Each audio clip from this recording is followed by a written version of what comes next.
Hi welcome back. അപ്പോൾ ഞാനിന്ന് വന്നിട്ടുള്ളതൊരു dates carrot beetroot mixed പിക്കിളും ആയിട്ടാണ്. 1/2 കിലോ ഡേറ്റ്സാണ് എടുത്തത്. അതുപോലെ 3 ക്യാരറ്റ്, ഒരു വലിപ്പമുള്ള ബീറ്റ്റൂട്ട്, 100 ഗ്രാം കിസ്മിസ്, 2 വലിയ വെളുത്തുള്ളി, ചെറുതാണെങ്കിൽ ഒരു 3 കുടം വെളുത്തുള്ളി എടുക്കാം. പച്ചമുളക് ഞാൻ 7 എണ്ണം ഇട്ട് കൊടുക്കുന്നുണ്ട്. അപ്പോൾ നിങ്ങൾ എരിവിനനുസരിച്ച് കൂട്ടുക കുറയ്ക്കുക ചെയ്യുക. അതുപോലെ ഈ ക്യാരറ്റ് ബീറ്റ്റൂട്ടിൻ്റെ ഒക്കെ തൊലി കളഞ്ഞ് ഗ്രേറ്റ് ചെയ്താണ് എടുക്കുന്നത്. അപ്പോൾ അതും കൂടി നമുക്ക് ചെയ്തെടുക്കാം.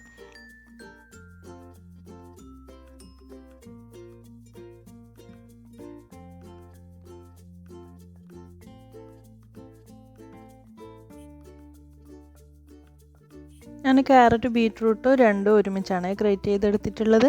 അതുപോലെ ഈത്തപ്പഴത്തിൻ്റെ കുരു കളഞ്ഞ് രണ്ട് പീസാക്കി എടുത്തിട്ടുണ്ട്.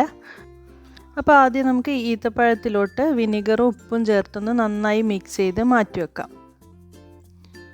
വിനീഗർ ഞാൻ 8 ടേബിൾ സ്പൂണോളം എടുക്കുന്നുണ്ട്. അതുപോലെ ആവശ്യത്തിനുള്ള ഉപ്പും കൂടി ചേർത്ത് കൊടുക്കുന്നുണ്ട്. വിനീഗറൊക്കെ നിങ്ങളുടെ ആവശ്യത്തിന് അനുസരിച്ച് ഒഴിച്ചു കൊടുക്കാം. ഞാനിപ്പോൾ കുറച്ച് തിക്കായിട്ടുള്ള അച്ചാറാണ് ഉണ്ടാക്കുന്നത്. അപ്പോൾ അതിനനുസരിച്ച് ഞാൻ വിനീഗർ ചേർത്തിട്ടുണ്ട്. നന്നായി ഒന്ന് മിക്സ് ചെയ്ത് നമുക്കിത് ഒരു 2-3 മണിക്കൂർ മാറ്റി വെക്കണം. അപ്പോൾ ഇതിലേക്ക് ആവശ്യത്തിനുള്ള ഉപ്പിട്ട് കൊടുത്തൊന്ന് മിക്സ് ചെയ്ത് വെക്കണം. ഞാൻ വെളുത്തുള്ളി നീളത്തിൽ ചെറുതായി അരിഞ്ഞെടുത്തിട്ടുണ്ട്. അതുപോലെ പച്ചമുളകും ചെറുതായി അരിഞ്ഞെടുത്തിട്ടുണ്ട്. അപ്പോൾ അതും കൂടി ഇതിലേക്ക് തന്നെ ഇട്ട് കൊടുത്ത് നന്നായി ഒന്ന് മിക്സ് ചെയ്ത് വെക്കാം.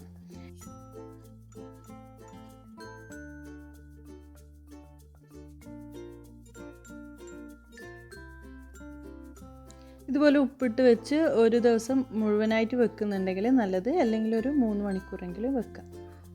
അപ്പോൾ ഞാൻ 3 മണിക്കൂറിന് ശേഷമാണ് ഈ ഒരു പിക്കിൾ പൗഡർ ഇടാൻ പോകുന്നത്. അപ്പോൾ 3 ടേബിൾ സ്പൂണ് പിക്കിൾ പൗഡർ എടുത്തിട്ടുണ്ട്, 1.5 ടേബിൾ സ്പൂണ് മുളക് പൊടി എടുത്തിട്ടുണ്ട്.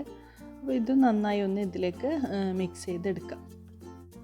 ഈ ഒരു ഈത്തപ്പഴവും ക്യാരറ്റും ഒക്കെ ഒരുമിച്ചിട്ട് പൊടിയിട്ട് മിക്സ് ചെയ്തെടുക്കാം. ഞാനിപ്പോൾ പാത്രം കുറച്ച് ചെറുതാണ്, അതുകൊണ്ടാണ് ഈ ഒരു ഈത്തപ്പഴത്തിലോട്ട് ആദ്യം പൊടിയിട്ട് മിക്സ് ചെയ്തെടുക്കുന്നത്. അപ്പോൾ ഞാൻ ഇതാ ക്യാരറ്റും ബീറ്റ്റൂട്ടും കൂടി ഇതിൽ ഇട്ട് കൊടുത്തിട്ടുണ്ട്. ഇതും കൂടി ഒന്ന് നന്നായി തന്നെ മിക്സ് ചെയ്തെടുക്കാം.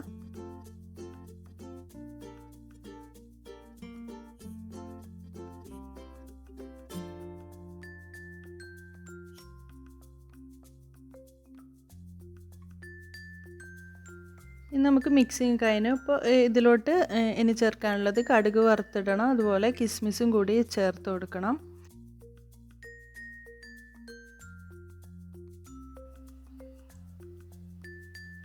ഞാനിപ്പോൾ വെളിച്ചെണ്ണയാണ് യൂസ് ചെയ്യുന്നത്.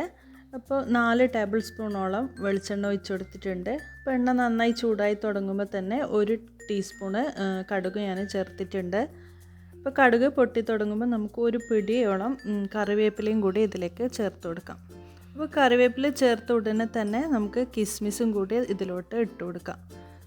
അപ്പോൾ ഈ ഒരു മണ്ണിൻ്റെ കടായി ആയതുകൊണ്ട് തന്നെ നല്ല ചൂടാണ്. അപ്പോൾ ഞാൻ ഈ സമയത്ത് ഫ്ലെയിം ഓഫ് ചെയ്ത് ഇടാണ്. ബാക്കി ഈ ഒരു ചൂടിൽ തന്നെ കിസ്മിസൊക്കെ നന്നായി പൊങ്ങി വന്നോളും. അപ്പോൾ ഇതിലേക്ക് തന്നെ ഞാൻ വറുത്ത് പൊടിച്ച ഉലുവ ഒരു 1/4 ടീസ്പൂണും പിന്നെ കായപ്പൊടി ഒരു 1/4 ടീസ്പൂണ് ഞാൻ ഇട്ട് കൊടുക്കുന്നുണ്ട്. അത് ഈ ഒരു ചൂടിൽ തന്നെ നന്നായി ഒന്ന് വറുത്തെടുക്കാം. ഫ്ലെയിം ഓഫാക്കിയിട്ടാണ് ഇതൊക്കെ ഇട്ട് കൊടുക്കുന്നത്.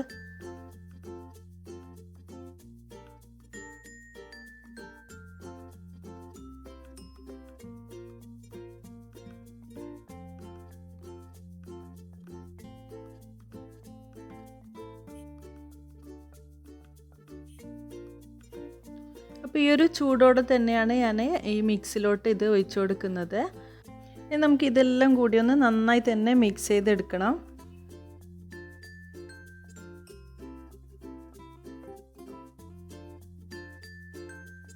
അപ്പോൾ ഇതുപോലെ ഒന്ന് മിക്സ് ചെയ്ത് എടുത്തിട്ട് നമുക്ക് കൈ തൊടാതെ ഒരു 2 ദിവസം നന്നായി ഒന്ന് മൂടി വെച്ച് മാറ്റി വെക്കാം. അപ്പോൾ ഞാനിത് 2 ദിവസം കഴിഞ്ഞിട്ടാണ് ഇതെടുത്തത്. 2 ദിവസം കഴിഞ്ഞപ്പോഴുള്ള ഇതെങ്ങനെയാണ് ഉള്ളത്. അപ്പോൾ അത്യാവശ്യം നല്ല തിക്കിൽ തന്നെയാണ് അച്ചാറുള്ളത്. അപ്പോൾ കുറച്ചും കൂടി ഒന്ന് ലൂസാക്കാൻ വേണ്ടി ഞാനൊരു 2 ടേബിൾ സ്പൂണോളം വിനീഗർ ചേർത്ത് കൊടുക്കുന്നുണ്ട്. അപ്പോൾ നമ്മൾ അച്ചാർ റെഡി ആയിട്ടുണ്ട്. അപ്പോൾ ഇത് സൂക്ഷിക്കേണ്ടത് ഒട്ടും വെള്ളമില്ലാത്ത കുപ്പിയിലാണ്, നല്ല എയർ ടൈറ്റ് ആയിട്ടുള്ള കുപ്പിയിലാണ് സൂക്ഷിക്കേണ്ടത്. അപ്പോൾ നമ്മൾ യൂസ് ചെയ്യുന്നത് മാത്രം ഒരു ബോട്ടിലാക്കി എടുക്കുക, ബാക്കി നമുക്ക് ഫ്രിഡ്ജിലോട്ട് മാറ്റി വെക്കാം. അപ്പോൾ ബോട്ടിലോട്ട് ആക്കി കഴിഞ്ഞിട്ട് അതിൻ്റെ മുകളിൽ കുറച്ച് വിനീഗറും കുറച്ച് ഉപ്പും കൂടി ചേർത്ത് വെച്ച് കഴിഞ്ഞാൽ കുറച്ചധികം നാൾ തന്നെ നമുക്ക് കേടാവാണ്ട് അച്ചാർ ഇരുന്നോളും. ഈ ഒരു പിക്കിളിൻ്റെ റെസിപ്പി ഇഷ്ടമായെങ്കിൽ ലൈക്ക് ചെയ്യാനും കമൻറ്റ് ചെയ്യാനും സബ്സ്ക്രൈബ് ചെയ്യാനും മറക്കരുത്. അപ്പോൾ അടുത്ത വീഡിയോയിലോട്ട് കാണാം. ബൈ.